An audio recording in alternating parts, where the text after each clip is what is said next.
Bismillahirrahmanirrahim. Assalamualaikum warahmatullahi wabarakatuh. Alhamdulillahirabbil alamin, wassalatu wassalamu ala asyrafil anbiya'i wal mursalin sayyidina Muhammad wa ala alihi wa sahbihi ajma'in. Rabbi shrah li sadri wa yassir li amri wahlul 'uqdatam min lisani yafqahu qawli. Alhamdulillah, bersama saya lagi dengan Muhammad Hamdan Al-Ghazali dalam Tauhid Metafisik. Pada kesempatan yang berbahagia ini kita akan membahas tentang video. Dijamin penjelasan ini yang terlangka dan disembunyikan. Rahasia makrifat huruf Yasin. Tonton video ini sampai selesai supaya Anda mengerti, tidak gagal faham dan tidak menjadi fitnah karena kegagal fahaman Anda. Inilah asbabun nuzul surah Yasin.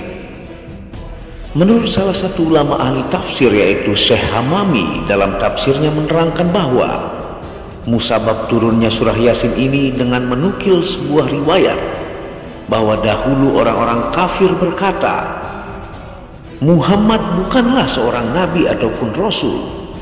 Muhammad tak lain ialah seorang yatim yang diasuh Abu Thalib, yang tak pernah pergi ke perpustakaan maupun pergi ke seorang guru untuk belajar. Mana mungkin orang semacam ini mengaku sebagai nabi? Ingkar para kafir. Akhirnya Allah Subhanahu wa ta'ala membantah tuduhan mereka dengan menurunkan surah Yasin dan menegaskan bahwa Muhammad memanglah seorang rasul melalui ayat innaka laminal mursalin.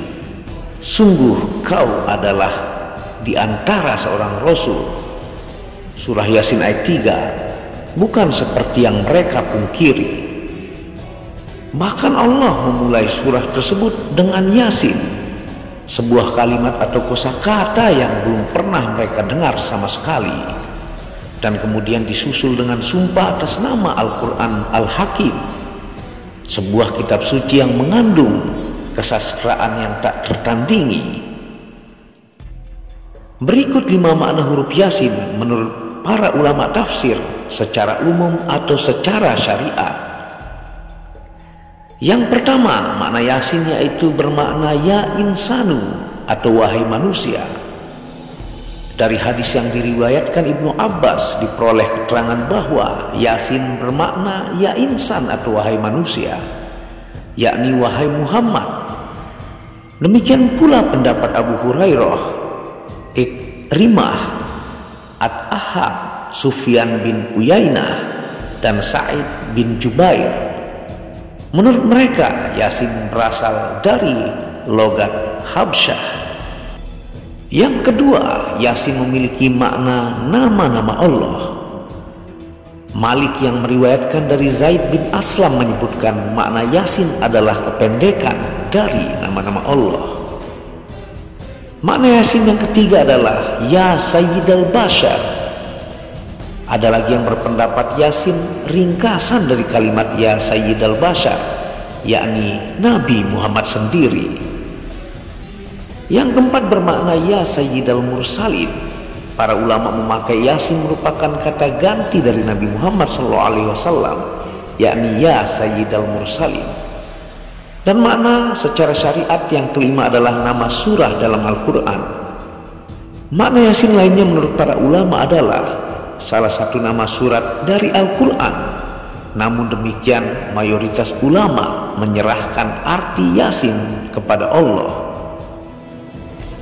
Inilah makrifat huruf dan surah Yasin yang memiliki 9 ruh di dalamnya. Simak baik-baik. Nabi Muhammad SAW bersabda bahwa setiap sesuatu memiliki jantung, dan jantungnya Al-Quran adalah surah Yasin. Barang siapa yang membacanya, maka Allah menuliskan untuknya ganjaran sebanding dengan membaca Al-Quran 10 kali. Riwayat lain berkata, sebelum menciptakan alam semesta, sesungguhnya Allah Subhanahu wa ta'ala membaca surah Yasin dan Toha selama 2000 tahun.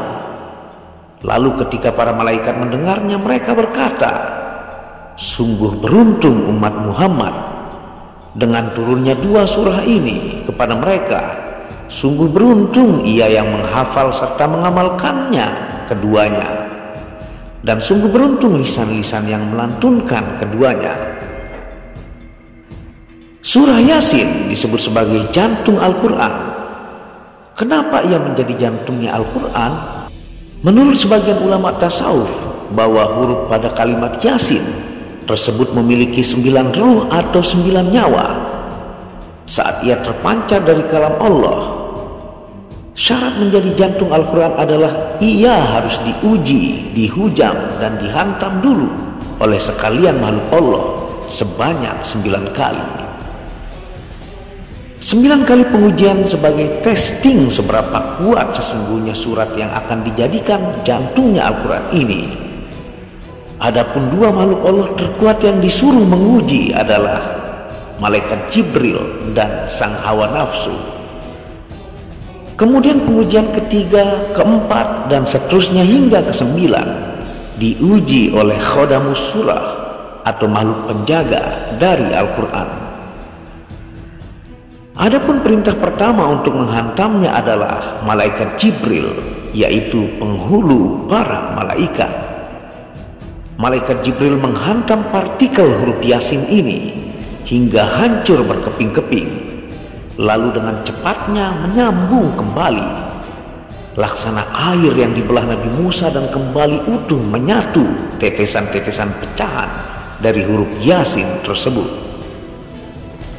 Lalu yang kedua, diperintahkan satu makhluk yang paling kuat pula, yang paling banyak ikut campur dalam urusan alam dunia, juga sebagai penyesat umat manusia, yaitu sang hawa nafsu.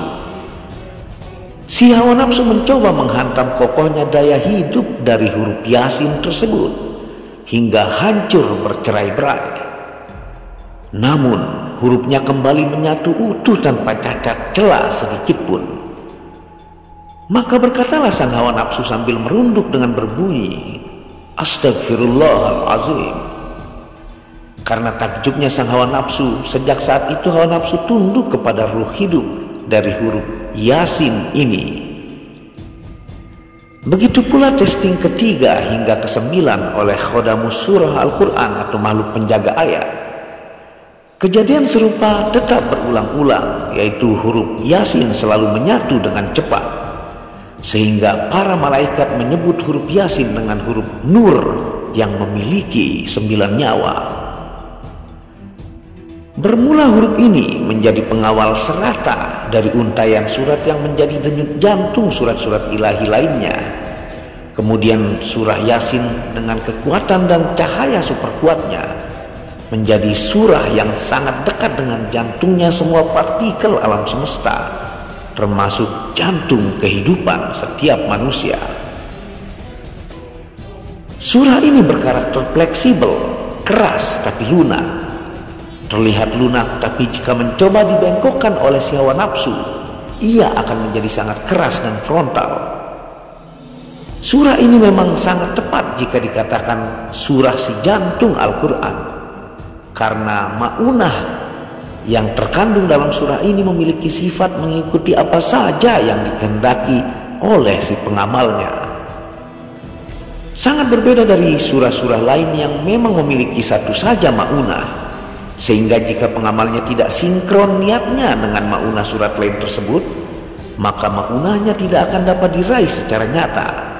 Tentu pahala yang besar tetap si pengamal raih, sebab membaca ayat suci, memahami makna dan mengamalkannya, surga dan pahalalah ganjarannya.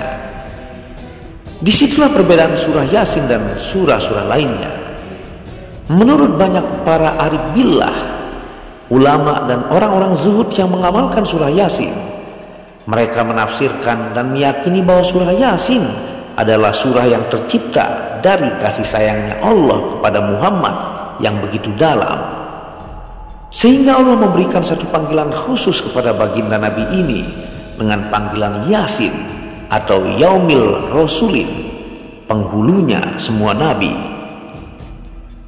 Atau boleh juga kalimat Yasin ini adalah kalimat panggilan sayang Allah kepada si jantung hatinya, yaitu baginda Nabi Muhammad SAW.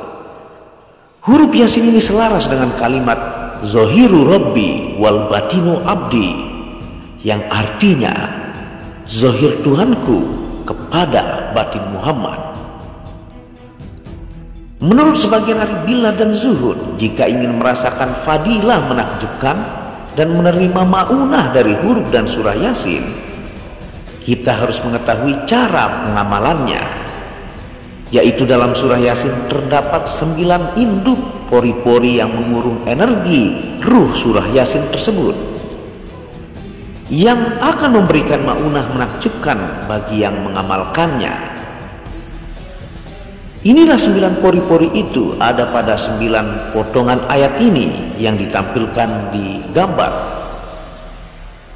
Yang pertama, Yasin pada ayat pertama. Yang kedua, Aglalan pada ayat ke-8.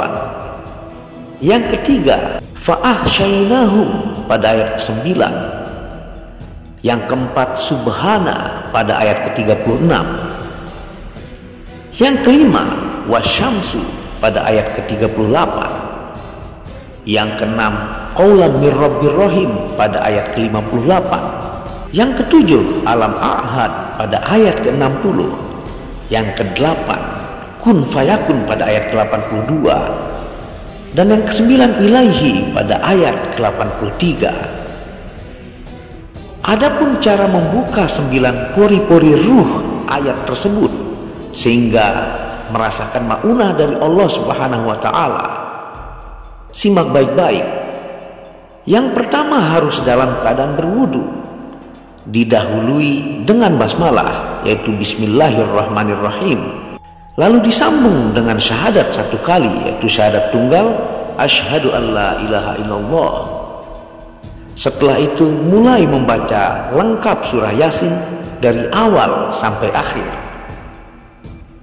Setiap sebelum sampai pada 9 ayat pori-pori potongan di atas, maka berhentilah sejenak, hirup nafas, lalu membaca zikir, Ilaihi anta maksudi waridoka matlubi, a'tini mahabbataka wa ma'rifatak, yaitu yang artinya, ya Allah, hanya Engkaulah yang aku tuju, ridhomu yang aku dambakan. Berikanlah aku kemampuan untuk dapat mencintaimu dan bermakrifat kepadamu. Kemudian setelah membaca zikir di atas, membaca Al-Fatihah 1 kali, yang saya pastikan bahwa teman-teman muslim sudah hafal Al-Fatihah ini. Saya berikan 2 contoh untuk mendapatkan ma'unah dari surah Yasin. Semisal contoh di ayat pertama, kita mengucapkan Bismillahirrahmanirrahim, membaca syahadat, yaitu asyhadu an la ilaha illallah. Setelah itu kita berhenti dan hirup nafas sejenak dan membaca zikir, Ilahi anta maksudi waridoka matlubi, a'tini mahabbataka wa ma'rifatak. Setelah itu membaca Yasin, yaitu ayat pertama, dan kemudian membaca Al-Fatihah 1 kali. Lalu lanjut membaca ayat kedua hingga ayat ke-8 dan diulangi sama. Semisal contoh kedua di ayat ke-8, Inna ja'alna fi a'naqihim. Kita berhenti dulu dan hirup nafas sejenak, kita baca lagi, Ilahi anta maksudi waridoka matlubi, a'tini mahabbataka wa ma'rifatak. Setelah itu kita baca Aglalan, lalu membaca Al-Fatihah 1 kali, lanjut mengulangi sampai selesai surah Yasin. Tentunya teman-teman mengulangi cara tadi sampai 9 pori-pori ruh pada potongan ayat surah Yasin. Anda bisa amalkan ini, membaca surah Yasin dengan cara di atas, sekali seminggu di hari Jumat. Insya Allah, jika Allah memberimu hikmat dan ridho atasmu, maka kamu akan menerima ma'unah dari ruh surah Yasin yang menakjubkan. Subhanallah, akan banyak kejadian luar biasa yang akan kamu alami, dan hijab pun dibukakan oleh Allah untuk dirimu. Wallahu a'lamu bishawab. Itulah penjelasan rahasia makrifat huruf dan surah Yasin, baik secara syariat tadi memiliki 5 makna, dan secara makrifat dan tentunya ilmu rahasia yang dibagikan bagaimana cara mendapatkan ma'unah dari 9 pori-pori ruh potongan ayat surah Yasin yang saya jelaskan caranya tadi. Anda bisa ulangi, tonton video ini supaya Anda lebih mengerti dan faham cara mempraktekkan dan mengamalkannya. Jika Anda kurang paham, Anda konsultasikan kepada guru atau kiai Anda. Apabila ada salah kata, itu murni dari kebodohan saya sendiri. Apabila ada benarnya, itu datangnya dari Allah.